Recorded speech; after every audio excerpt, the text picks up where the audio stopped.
This session brought to you by Odyssey Games for pre-orders and sealed product, CCG Prime for tons of singles and supplies, Cardo Doko for international rulers looking for products, and fowlibrary.com for articles and wonderful deck lists, as well as our guest lecturer members King Pearlshine, Vite Ramen, Mognite, and Darren Noblock. Class is in session. Oh, that's fair. I have two. So. Hey there, rulers! Speaking of products, welcome back to your favorite ever live forcible podcast. It's Office Hours, featuring myself, DMO73, and I'm joined as always by Patrick Ogrins. Hey, everybody. And Paul Reisman, he's returned. Paul. I'm back from the Shadow Paul's Realm. alive. He's back from the Shadow Realm. We're here. And, hey, guys, did you know that we got spoilers the past couple days? Did anyone think that we were going to get spoilers that fast? I didn't. Because I posted the meme. Yeah, for sure. It just because right into it. The delay came out, and I'm like, yeah, we're not going to get spoilers just yet. But no, we're like, spoilers. Let's go. Just a few housekeeping tips here before we get started. As a reminder, if you like what we're doing, want to consider supporting the channel, you can click that join button right down below to join the channel as a member. Gives you all kinds of cool things like the emotes and other cool perks at higher levels, including merch.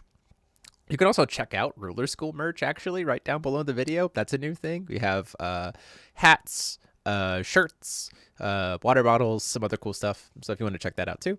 And then you can also pre-order this set. Even though it's been delayed, you can pre-order. Odyssey Games still has boxes available, not pre-release kits available. You can check the link in the description to go get that. And also, just a heads up, on August 19th is our next Ruler School Discord event. It's going to be Wanderer format, and I just wanted to show off the mat for next month real fast. We are probably going to move forward with like alternating between alternate format and then Wanderer. So like every other month we'll do something like that. But so next month will be just straight Wanderer.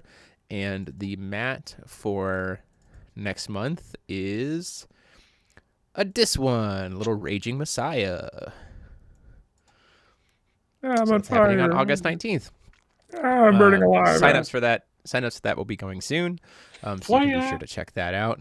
And just as a reminder, if you hadn't seen it already, I think you probably have, but just as a reminder, the FowFest mat has officially been spoiled for FowFest coming up in October, which is this mat. Absolutely looks so sick. good. It looks so good. So you definitely will want to come to FowFest to try to win some of these. Okay. Spoilers. Only 5 of them, but let's talk about them, and then we can talk about the event from this past weekend over on the server. Y'all ready? Yeet. Okay. I'm trying to remember which ones I'm looking at. Yeah. So. Oh, right. Up B plus Messiah. Yeah. I do want to mention just real quick. Are either of you Star Ocean fans? Yes. By any chance? Yes.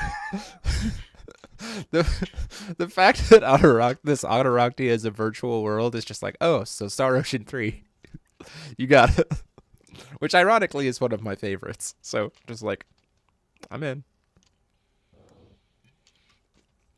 Spoilers for a game that's nearly 18 years old, I think, at this point. That's fair. Paul, long story short, to give you the quick synopsis, the main characters are enjoying their life in space, and then they get attacked by a bunch of aliens, and then in the third act they discover that their entire universe is a simulation, and they're actually all computer programs, but then they become real. So, yeah, I started from last open, went backward, so that was fun. Because they realized they are a simulation, they broke out. They broke out of the simulation and became real. They attained a physical so body. just like that Star Trek episode with Moriarty. Got it.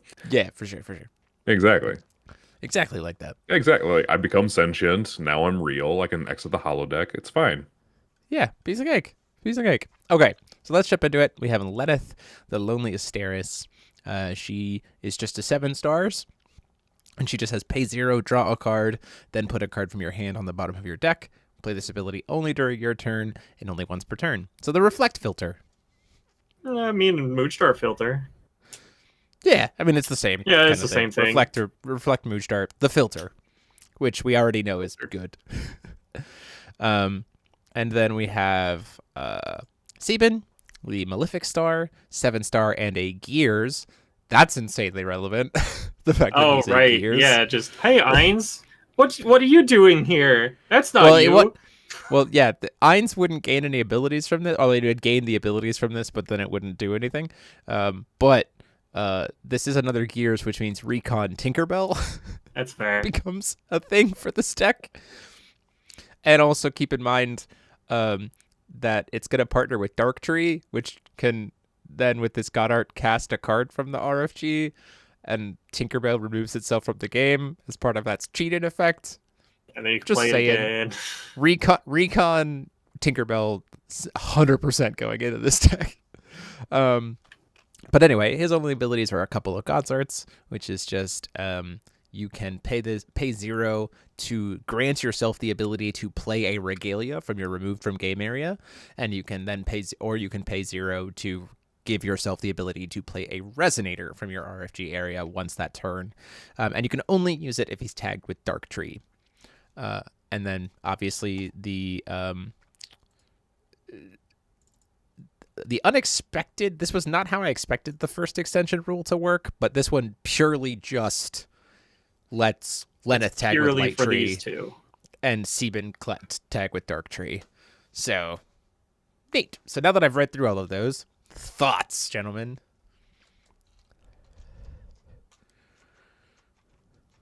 Oh, we've seen the backsides of these. We've seen the J ruler sides. We've seen the J ruler sides, but not the contract. We haven't seen the actual regalia to contract. Yeah, we haven't seen the regalia. Right. At this point, I'm a little surprised they gave us the extension rule this early, but given that these are incredibly important to tag with their specific trees, it kind of makes sense. Yeah, I feel like they realized they had made maybe a mistake with the first one where it was these two could tag together, but these also gain tag. This extension rule is specifically for these two rulers from this cluster. Yeah, I was kind of expecting, like, structure-wise with 3, my guess was going to be we had Lenneth, an extension rule that was Lenneth can tag with Light Tree and Alice gets tag. And then the second was going to be Sebin can tag with Dark Tree and Lapis gets tag. And then the third one was going to be Lenneth tagging with something from Alice Origins, and then Alice Origins gets tag. That to me like would follow the structure of Crimson Moon Battleground. So when it was just, this is just the one that lets them both tag, it was like, huh. So does this mean okay, so then how does Alice Origins get tagged? Is the other one going to be? It might just be Alice Cluster, and it might just be Lapis Cluster. Or it might be Alice Cluster and Alice Origins Cluster, or Lapis and Lapis Cluster, like as two separate ones. Are they called Seven Kings on both Alice Origins? Nope. So they can't even say Seven Kings. Yeah, we can't say Seven Kings. The other interesting thing about this is the fact that Origins of the Seven Lands specifically says grab 7 kings out of your... No, it doesn't say... No, it does not. Oh, right. Origins of the Seven Lands says... The errata specifically says Priscia, Valentina, Melkis, Faria, Machina. So it's specifically saying the ones from Alice Origins, but the ruler race of the ones from Alice Origins are not 7 kings. Which means that you can't use Origins to hyper-accelerate the backsides of Sebin and Lenneth. Which I like. I like that we can't just hyper-accelerate some of those abilities. Which I like that Origins still see no play. I'm kidding. I think that Origins will still see play for sure, but I also think that there will be other things that probably help reveal the original 7 kings, for sure. Like Clown for Electra. Yeah, Electra, but in a similar sense of revealing those 7 kings rulers. Ricardo, there can only be 1 extension rule per player. Correct. Yes. My immediate thoughts are feels like this has probably less confusion. Yeah. Like, probably Sebin is probably... just by color combination and the fact that Malefic Tree is just better tree. Probably just already better. Just from the card pool it gets access to. In terms of Sebin versus Lenneth? I will reserve judgment until I see the regalia. Yeah, I think for me... that's smart. I think overall, Sebin feels So I said this in my spoilers in a minute video that I did for these. Check those out on TikTok or here on YouTube Shorts. I try to do like a quick little 50-second, thoughts on these cards. Lenneth feels like a much needed proactive filter for a very passive ruler in the form of tree. Like Gig 1 was very passive, right? Inherently, because all it did was like tell your opponent they had an extra hurdle to get through. It didn't provide any like value by itself. So Lenneth provides like proactive strat for that in terms of like being able to filter and shape my hand a little bit better. And then a J ruler, obviously. Whereas Sebin provides an oh crap button for Darktree. Like that's what Sebin does more than anything else. It's like, I only play one horn and you hit it early. Like, you know what I mean? Or I really need to be able to do this right now. Like it feels very reactive, which for Tree is kind of nice in all honesty, because like some of the problems that Darktree has had in the past is like if your opponent knows what you're doing, your opponent just won't take actions. So you're just like, I'm just not going to attack you. It's fine. Yeah, I'm just going to sit here. And then as the Darktree player, you have to like take some inherent risk that you could screw yourself over by what you're RFGing with your own life, by milling yourself and stuff like that. So Sebin provides some like security there of like, I can be more proactive as Darktree because I have these like little safety net buttons. Which is something Darktree didn't have before. So I like the way that both of these two are serving as complementary to the trees. It's not like the trees are serving complementary to Lenneth and Sebin. It's Sebin and Lenneth are serving complementary to the trees.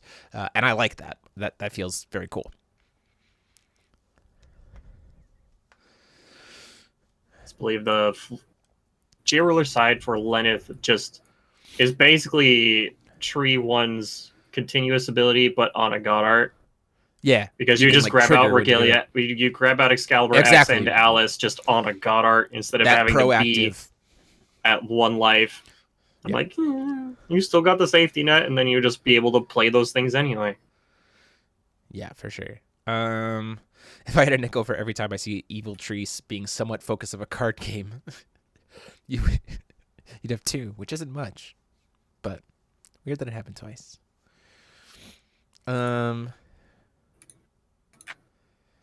Yeah, it's very like I really like more so than, how do I put this? This feels very much in line with what they did with Aristella 2, with like being like the engine being a support to like Little Red being kind of the star.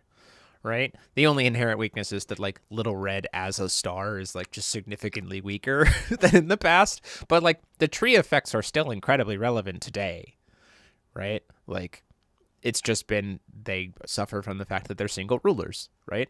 And so now you give them a body to be able to threaten J rulers with as a J ruler and like interact with the field a little bit more, and give them a partner. Like, can we talk about the fact that Darktree is going to be able to call Stone with Sebin and then just be ready to be Darktree? Like, and just grab whatever from your removed area, right? Like that in and of itself is a boost to Darktree. Yeah. Right? That's really nice. But also Lenneth being able to filter away Alex and Excalibur X. Yep, same kind of thing, right? That's really nice. Mm-hmm. The other nice thing that's about it is they designed Sebin really, really well. In such a way to not fall into the pitfalls of similar kinds of effects that Force of Will has done in the past. Again, Sebin doesn't play the card. Sebin's God Art, if it resolves, gives you, the player, the ability to then play a card. It doesn't even say force it onto the chase right then. You don't have to use it that right then. It just says until the end of the turn, you have the option to essentially use a card from your RFG as if it was in your hand, but you still have to pay cost. You still have to follow timing rules of it. Yep, like, you can't use activate abilities. Yeah, it's really, really, really, really good. I'm gonna sneeze 1 second. Mute myself. Sniss. Quickly. Oh, it's gone now. You missed it. You missed timing. I missed you the missed timing. I'm sorry, I missed timing. Missed beneficial trigger. Warning. Yeah, these are very cool. I look forward to seeing what the other extension rules are for this and what their regalia are. I think that's going to be fun. Start playing Divine Lightnings and Life Loss, or at least having it in your sideboard. Because you're going to need it. Next up, we got 2 more cards. First up being Hide, Shooting Star of Light. First off, can we say gorgeous card artwork and cool to see the S2 rulers or H2 rulers the now on ones. Resonators, which is great. Oh, here comes the sneeze, maybe. Nope, still not here. It's gonna come when I'm like least expecting it. I'm gonna be very mad. It's gonna be the loudest one possible. Yeah, that's why I've got the mute button ready to go. 1 white, 1 colorless, quick cast 7/7 ninja. Enter, recover all entities you control with seal counters on them. Rest all entities your opponent controls with seal counters on them. Move all seal counters from other entities to this card. And then you can remove a seal counter from this card to destroy a rested non-Magic Stone entity or cancel an activate ability. And you can pay 1 white and reveal it to put a seal counter on target entity. This card's great. 9 out of 10.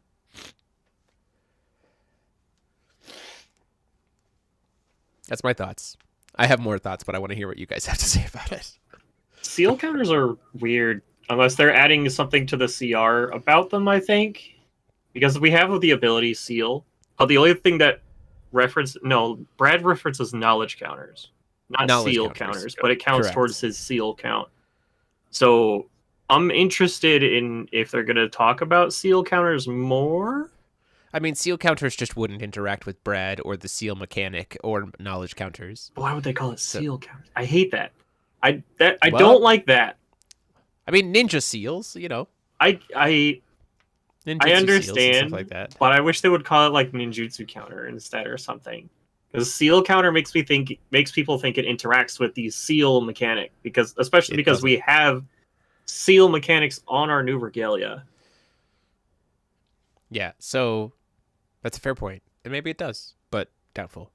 To quick answer a couple of questions. Vic Matron, yes, she can arrest your opponent's stones. That is a true statement. Pretty historically, that effect has not been super great in Foul's history. And she certainly can't do it quickly, but the fact that she has that on a back pocket as a flexibility option does actually probably make it somewhat relevant. The fact that she can just incidentally be putting magic counters on stones and just be like, hey, ha! Death TCG, so is Foul getting a digital format aside from Untap? I wish. I know that it's on TCG. I know that it's on Tabletop Sim. The main reason the title is Time to Get Digital is because the lore of this set is that we're going into a digital world. I know that I've heard through the grapevine that there's some people working on a sim. We've heard that for like 3 years. But like from pretty reputable sources. But those reputable sources are also like insanely busy. So who knows? Yeah, sealing away a card. Yeah, that's something like that. Making too much sense, Pat. Stop it! Yeah, I really like this card a lot. It's a great will sync. It answers a world that like we don't have to rely on Lorite for anymore, which is really nice. Like, talk about all the activate abilities recently that have started to pop up: Persephone, Garion, Rumsfeld, Raymond, Metal Lifeform Dragon, Roamer, God's Arts of the Moon Children. Like, there are a bunch. Magic Stone Research Institute is one that's been utilized. Like, there's a lot of activate abilities in the environment. And this is just really nice to be able to interact with that.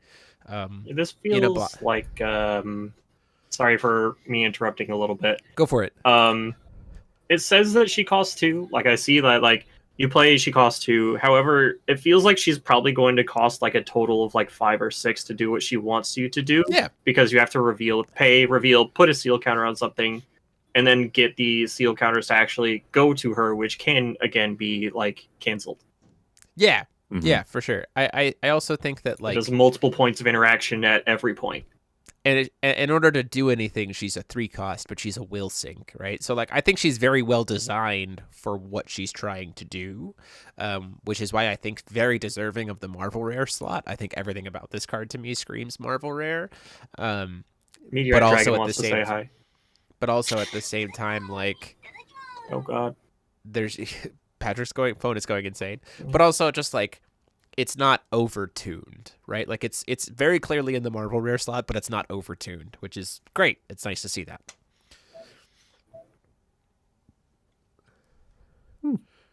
Hopefully she isn't the new Windia where she looks good but doesn't see a lot of play. I think she's better than Windia. Windia serves a different Windia. Windia serves a much different role. I mean, that got immediately like ethereal princessed out. Like, man, we printed Windia, but also here's Ethereal Princess. Okay. Yeah, I mean, the other thing too about her is like, at minimum, you can just like put 2 seal counters on your stones over the course of 2 turns, and she just becomes a free body with a couple of cancels attached to her. But like, good that you have to like work to like, you'll get more out of her the longer you wait to play her. But like, that's fine. And she isn't safe by herself. Like, she has no way to protect herself from spot removal. Her stat line is very manageable. She doesn't get counters until her enter ability resolves. Like, there are chinks in the armor that you can still kill her with, and like, but if she does stick and you've played around her well, will serve you well, which is exactly what I want. Great. Yeah. The more I look at her, the more that it's very clear that I don't think she's meant for her own deck. Like, this isn't in addition to the hide stealth mechanics that we've been seeing with her EX area. This is very much like a generic white card that can be put in any deck that has this really good utility. And so it's just a buff to white decks in general. But specifically like mid-range and control white decks. I would argue that like I would argue that this is a good card in Contract Pink Spider, because in Contract Pink Spider you lose Iga. So the fact that she naturally has quick cast means that like it's a card that still gives you some advantage there. Like it has, sorry, I guess I should say it has a home in Contract Pink Spider. It's not like suddenly going to change that deck entirely, but like it has a home in that deck. Yeah. The fact that it is another quick cast ninja is a huge boon in that sense. Yeah. Whether or not this card benefits that deck, I'm not entirely, because if you set this in the EX area, you can't use the activate ability in hand, right? So yeah, that's kind of where I'm like, like it is a ninja and you can pay for it, but the card really wants to be used in hand, and that's where I'm like, it's not really designed for it. It's just meant to like be designed for white decks in general. Yeah, which I think is kind of what the general consensus of the Force of Will community is, that we kind of want Marvel Rares to fall into that slot, so that like we're not hindered from playing a core deck because we didn't get 4 of the Marvel Rare. Yeah. Right? But well, and it's not like super staple either. Like, if you don't have this card, you're not just like hosed, right? It's just another good tool. I feel like that works both ways, where sometimes when decks get a Marvel Rare slot, that deck feels more powerful in some ways than a deck that just missed out on a Marvel slot to give a generic Marvel to the board. Dry. Veer. Veer. Yeah. No, I feel that. Anyway. I feel that. And then Foof gets Demon. Like, hello? Free Demon. Free? This card's free? Yeah, for sure. We're sorry. Here's this ninja. Next up we have Girls Staring At. I want an abbreviation for this card. We as a community need to come up with an abbreviation for this card immediately. I'm calling it GST. I'm just going to call it GST instead of MST. I'm just gonna call it GST because, by the way, this card doesn't negate, but it negates. So I'm gonna say God GST damn negates. it. Can you stop? Don't do this to me. I'm doing it. Don't do That's this to me. I've coined it. It's official. GST negates. I'm putting it in the chat. Hashtag GST negates. Let's go. GST negates. Oh my god. Hashtag GST negates. Seeing the meme evolve in our lifetime. Okay. So, girls staring at 2-cost quick cast chant. Non-magic zone entities your opponent controls lose all abilities until end of turn. Draw a card. When this card is put into your graveyard from your hand by the effect of your opponent, or is put into your graveyard from your deck, you get a 4/4 light fairy resonator token with flying into the field. Thank you, Eric Shin. I am a comedic genius. Yeah. GST negates. Somebody meme it real quick. Please and thank you. Thanks, I hate it. I like this card amazingly. I think it is exactly what I wanted from Angelic Battle Barrier 2. Or Angelic Battle Barrier Light. It feels like it serves a similar role to what I think we wanted Angelic Battle Barrier to be, without having as much toxicity and loss of player agency, and not being just so toxic for being a proactive card too, right? Because it doesn't stop your opponent from playing the game. It doesn't stop your opponent from casting anything. It doesn't stop your opponent from using activates from hand or God's Arts or Ruler's abilities or playing resonators. It just like takes... but it also serves to mess with combo deck turns, mess with, provide some safeties, slow opponents' decks down, stop unbreakable boards with like things like Garion or stuff like that. I really, really, really, really like this card a lot. Necro Barrier doesn't blank but the thing is, Necro Barrier that also blanks the board in cantrips. Yeah, but costs twice as much. Yeah, you're right, Steven.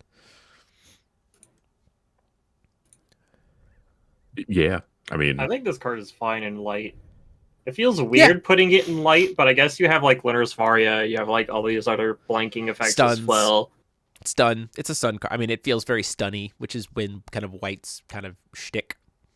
The mill effect feels weird. Yeah, I mean, like, I get it in the sense that, like, if this card is in your hand and it's gone, like, okay, you still benefit from it. Like, it's meant to be just, like, a strong normal. It would make sense if we saw interactions where people are playing, like, Look of Corruption to try and get rid of the thing that's going to prevent them from going off. But why wouldn't I just, like, cast this in response? I mean, if your opponent makes you discard a card, why not just discard this and also then get a body? Yeah, I would have laughed really hard if they would have worded it differently and it procced off of removing it with Light Curtain. I would have laughed really hard, but it doesn't. Really it's removed from your hand by your opponent or milled from your deck. Yeah. So it's weird. You can't use it as like I'm going to discard this card to my own effect and get a token too. No. Yeah. This card is like, to Steven's point, this card is like a halfway point between, it's like a halfway step. It's like above Necro Barrier, but below Angelic Battle Barrier, right? So it does more than Necro Barrier does, but it costs 2, but it does less than Angelic Battle Barrier does, and doesn't have the cost reduction, but also always cantrips if you cast it. So it's like right in this like healthy middle ground where like Necronomicon Barrier, when we entered the order era, Necronomicon Barrier lost a lot of its utility, right? So we're getting like a more today relevant Necro Barrier, but adjusted for cost, but also like a more appropriate, less toxic Angelic Battle Barrier all within one card, which I think is nice to have in the environment. Do I think it's busted and cracked and it's going to suddenly shape the meta? No. But I like having a card in this slot available within the environment. I think it's just overall good to have. it's a good stable to have, and it's a normal, which is Yeah. standard foul. I think what's really interesting about this too is that if the discard effect is specifically from a card or effect your opponent controls, but the graveyard effect, the mill effect, is not player dependent. not. So you Correct. can mill your own stuff with Asuka, and then you just get a free body, right? Yeah. So this is a really good tool in Asuka decks, which is weird. If it becomes stable. I don't think it's necessarily a really good tool in Asuka decks. I think it's a card that like Asuka won't feel bad playing. Yeah, it's not because something they that might you incidentally get want value to, off of it. but in certain situations, hey, I need another token to like go in, but Because usually if Asuka's like going off, they're gonna go off. But also this messes with Asuka pretty significantly. That's kind of what right? I'm saying. Like they cast their contract, you cast this in response, you draw a card. Yep. And if it happens to get milled and you're playing the mirror, like cool, I get a free body. Yeah. And I can buy it back with Mamu or whatever. Elixir's Love. There's ways for me to get it back and then just benefit off of it. So Order Athenia also really likes this card. Just gives her more bodies as well. Yep. And the other thing is this is just really nice against like we've had some boards within the past like 2 years that have caused a lot of like player frustration of just like unbreakable boards with like, you know, two never ends and, you know, that kind of thing, or like Rumsfeld plus Raymond, or like, you know, a Garion plus a never end, like those kinds of, or like giant massive board state already of tiny dudes plus a never end plus an institute, right? Or you know, that kind of thing. And because of the fact that it literally hits anything that's not stones, like this is again just nice to like tell it makes those strategies not as safe in a way that is relevant and they have to respect, right? Because it would be very easy to make this card completely irrelevant the rest of the time except against those decks, and then for those decks aren't going to care about it. But this card is insanely relevant, so those strategies have to respect this card, which is nice. Again, it's a card that I think is just nice to have into the environment. Turns off Institute. It does turn off Institute. hallelujah. No, Not as much as hallelujah. Alton. It turns off Institute plus Trish. Turns off Institute plus Trish. There you go. Cry, Dalton. Cry. He's asleep. So, it's fine. Yeah. Yeah, I mean, it is certainly a card, like, there are going to be some decks that main it, or, like, based on the environment you're going into or what we see being successful, that you might see people start maining, like, 2, maybe 3 of this card. But it is going to start more as a sideboard card, for sure. Mm-hmm. But Angelic Battle Barrier was the same way. Like, we started playing 2, and then, like, as the environment shifted, we started playing 3, then 4. But, like, this card just... Because then the aggressive decks started being like, well, I'm just going to use Angelic Battle Barrier to protect my pop-off turn. But, like, this card doesn't feel like it can do that as safely. I got into a conversation with Hunter over on the Discord of, like, this card doesn't feel nearly as good in that slot. Sure, you could use it that way, but it's significantly less powerful in that slot than, like, ABB was. So, GST negates. There we go. That's my thought and my meme. If I don't see that meme in the Forza Will group by the end of this podcast, I'm gonna go insane. GST negate. You should just like superimpose, like, here, I'll even It's like the MST art. So, and this just yeah. like, No. You just take my face and being like, GST negate, and you just like take a crop of that. You decrease the opacity and you put it where the star is on this card, and then you just add the text GST negates. and it's just like That's it. sideways, like it's getting sucked. Yeah, into like the my face, MST like my typhoon. yeah. That's it. That's the meme. There it is. We get it as a shirt. Oh, Just GST negates. he's all in on this. I am. I'm good. GSAT? Nah, GSAT doesn't have the same rate. No, it's got to be GST. Girl staring. GST. Doesn't perk up the ears of all the former Yu-Gi-Oh players in the chat, so we gotta say GST. GST negates. I've broken Greenwich Patrick. Standard Time. That's dead. Yeah, yep, I've killed Patrick. Murder. That has been God, it negated. hurt. This hurts my soul even more because I've been playing Labyrinth and Master Duel. I'm so sorry. So sorry. Anyway, that's this card. It sort of does negate, though, right? That's kind of that's the joke. That's the joke. That's the joke. Is that MST doesn't negate, but the longest time was like MST does, but this kind of does negate. So like, so does MST. MST negates continuous traps. Yeah. and continuous spells and field I'm spells. sorry, I don't know what why came do I over know me. this? Please. Oh, that's right. Please move on. Okay, we're gonna move on. So this past weekend, we had we had 25 players participate in the July Ruler School Discord exhibition, which was awesome. We had players from all over the world participate, which was sick. The format was Grimm Tag. We forced players to play 2 rulers for Grimm Tag. And then we told people they didn't need to worry about having the extension rule to be able to play it. All right, I'll be back. Gotta go work on a meme or something. Hey, David coming through. Listen, if someone makes the meme and then prints it on a shirt and gives it to me at FowFest, I'll give that person 100 prize wall points. I won't. Damn, actually, that's bribery. But I'll cry because it will be such a thoughtful gift. Don't encourage him. Hold me back, Paul. Hold me back. Square up. Oh my god. So, I do want to talk about the lists that we saw. We had a bunch of people get played. I hate this. Did someone already post it? No, Bobby just said what I said. So we had the top 8 lists. The breakdown. We didn't play top 8. We just placed to top 8, and then that was the end of the event. So first place was Lumia Sherry. Then we had Grimm plus Bahamut. Then we had K1 plus Bahamut.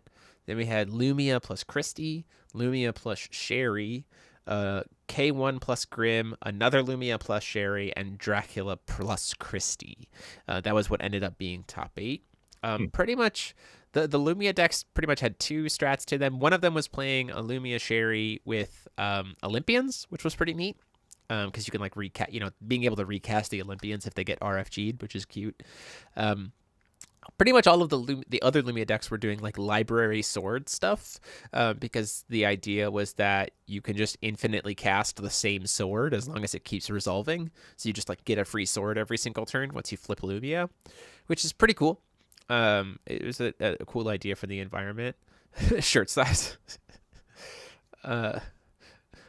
Rusted, I'm not actually handing out 100 prize wall points if someone makes this meme and then prints it out on a shirt, but I will laugh hysterically and wear it at FowFest if someone makes it. And then the K1 Baja was doing like artillerist shenanigans with using Bahamut to search for big dragons to throw at your opponent's face. Oh, was it Steven?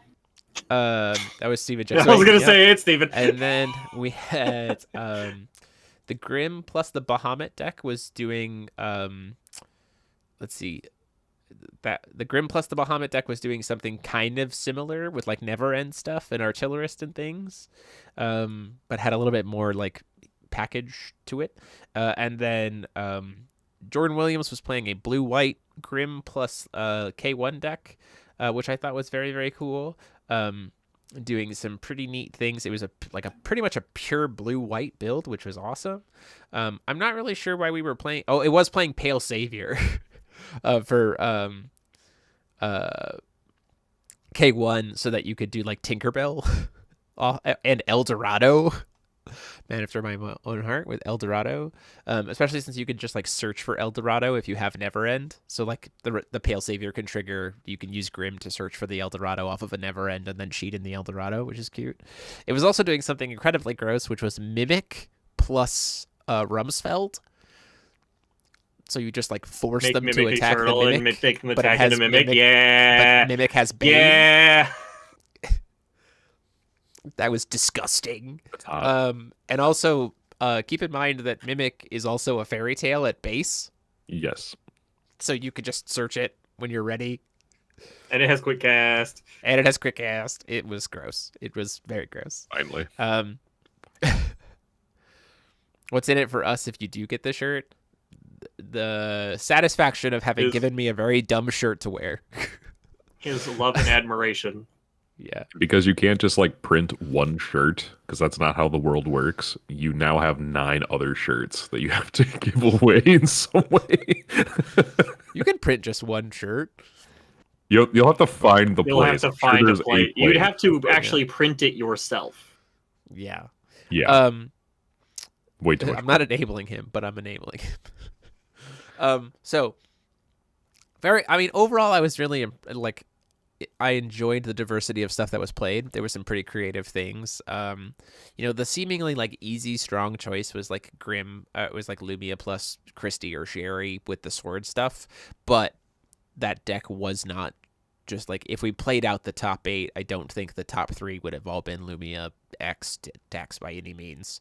It was the most represented deck at 7, I think, of the 25, but only 3 of it made in the top cut. So keep that in mind. Of the ones that were playing the sword package, only 3 made it. Maybe a drink or some food. Yeah, I'll buy the person a drink. That's fine. I can do that. I'm gonna show up with like a 17 shirts. I'm just gonna be like buried in them. Stipulation: the first person to bring Stipulation: me the shirt. First person.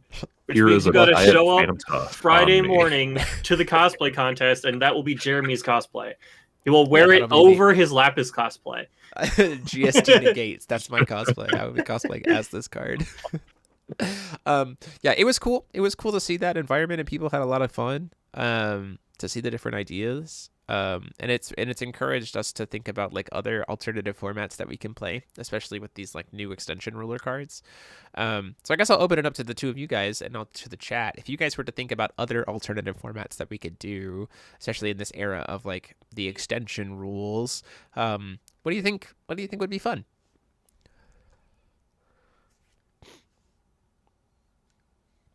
The first thing that came to my head when I thought of alternative formats was Pauper. But I'm not sure how they're ruling Pauper nowadays, because I know Rustin has a rule set that he is working on, and then Cal has a rule set that he had been working on. So, unsure. Shinpo, kind of off topic, but it was brought up. FowFest will start on Friday evening. Yes, we do not have the event hall the entire day. We have the event hall starting in the evening on Friday. There will be side events on Friday, but there will be side actual events on tournament Friday and the Saturday. cosplay. Yeah. So one thing that was discussed was the idea of a high score format where you give see how much damage you do. You give every player infinite life, and so the round, each round is only 4 turns, so it goes very quickly, and so each player gets 2 turns, no energize. So each player gets no energize and has infinite life, and the idea is you see which one of you can deal the most damage in 2 turns, and whoever deals the most damage wins the match. I thought that was very cute. Someone talked about doing that for the August format. Someone also talked about no ban list format because they talked about doing no ban list format because Raging Messiah almost caused a T0 format. So they were like, do a no ban list format for August. I was like, that's kind of cute, but I want to do Wanderer. So high score format was considered. Doing another, forced tag event was something I considered as well. That's really weird. Just have like 3 will total to like work with over 2 turns and see how much damage you do with 3 will. And see how much damage you can do with 3 will. But like we would literally make it like it would be like we would set up a custom ban list. So it would be like this format's like infinite damage ban list to like the things that are like super stupidly obvious that you can create infinite damage with that fast, but those would be the only things that we ban. And it would just be like no ban list except for this small thing, high score, go. I think that could be fun. That's funny because you'd have to like ban intimidation immediately. Yeah, Because the person going obviously. first could just be like, "All right, I'm playing late. I'm going to play an Acolyte of the Sun and pass." Intimidate. Intimidate. I do like the idea of one ban list card of choice. That's interesting. So you're like every player is allowed to register one have card that's to- not on the ban list. Not We'd a have to ruler, get like obviously. registrations beforehand with their ban list card, but not a deck Yeah. list, and then they'd have to submit a deck list like a week later after Potentially. learning all of the ban list cards. Probably. Like a ban list card draft, and then like a week later you have your deck list submission. I'm really curious about so obviously like I play Duel Links a little bit, and there's the rule set, and that is very interesting to me in that you can only play 20 to 30 cards, and the intention is to make the game go faster. And I'm wondering what that would look like in FOW with like a custom ban list, and you get max like 4 or 5 stones, and so like that's just all you get. And 20 to 30 cards, we make it to like think Speed differently. FOW You can ban format. things like Fair Spell, Lorites, like the 10 most popular cards of any attribute, and then you just kind of go from there. Interesting. No one drop format. No one drop format. All cards have to cost at least 2. Now go with And that would include alternative cards. So like you couldn't use an alt card that has a 1 cost side and be like, oh, it costs 2 because combined cost. Like literally base cost to cast any card would have to be 2. Random thought, right? Make people bring ABC decks without the rulers, Play heads and up. that be a format. Heads up ABC. I honestly I've played heads up ABC. It's actually fun. Like it's not bad to play like 1v1 ABC format. So actually that's also something I've considered of doing like 1v1 ABC format. It's honestly pretty cool. Jeeves, yep, we kind of mentioned that. What? Where my girl be staring at the Hi, star Mike. that's gonna negate everything. Hi, Mike. Righteous Oxide assassin format. I don't know what assassin format would be. If you want to explain it in the chat, that's curious. It sounds like werewolf, but force of will. Yeah. So I mean, I think there's some room to play with these like online Discord events. I do want to say that next year we won't be having them nearly as much. Because we got the kits. At least every single month, because we have been approved for the Ruler School Circuit Series kits. Yeah. These are officially happening. We starting to build the artwork for it, starting to build the framework for it as soon as Paul finishes our website. Oh yeah, I'm working on a website, by the way. Yeah, we're building Oh, a yeah. website for Ruler School, by the way. That's what it was. Okay. Yeah, Understandable. So we're building yeah, for sure. We got to do that. And finish getting our like business set up so that we can like take people's money, because that's important. But this new series is going to be 4 times a year. We will do a Circuit Series kit. 4 times in 2024, and then it'll be like 3 times a year. Plus, we'll probably like order some kits to like run events at FowFest. So like we'll just order some kits to like host some events at FowFest for that quarters kit kind of thing, or we'll just make FowFest the 4th one. So to get you to come to FowFest. So the idea is that any player or group or store will be able to order one of these kits. Pretty sure price point of them is going to be $200, shipping included. So flat rate shipping. And each kit will include the exclusive mat for that quarter, which will be 7 top 8 mats, a champ mat, and a judge mat. Plus the winner will take home 25 prize wall points for FowFest. And so the idea is we will post them. We will keep them open for probably a month. Like we'll keep sales of a kit open for a month, and then that kit will close. And then we will send out those kits, and that group of friends or store or local, whatever, can run that kit as an event however they want anytime in that quarter, and then go from there. And these will be available internationally, and they will be available inside the United States. And our hope is to use this to create a middle tier FOW event. That's kind of the hope there. And then we'll probably also like host this kit on the Ruler School server as well. Like we'll buy a Ruler School server kit each, time around. And it'll, once again, it's 100% of the proceeds of this is going to go straight into FowFest. We are not trying to make money off of these. We are just purely funneling it into continuing to be able to make FowFest bigger and bigger and bigger every single year. So that is the plan for that. And potentially, like, the idea would be using it for, like, FowFest, as well as potentially funding traveling to conventions to, like, advertise FOW as Ruler School, like be able to make those kind of trips happen and just like continue to spread the word. So what I mean to say is the kits are designed to help support FOW, like just in general. And so we're very excited about that. And the first one will be in Q1 of 2024, which is going to be exciting. You trade me Lorcana for it.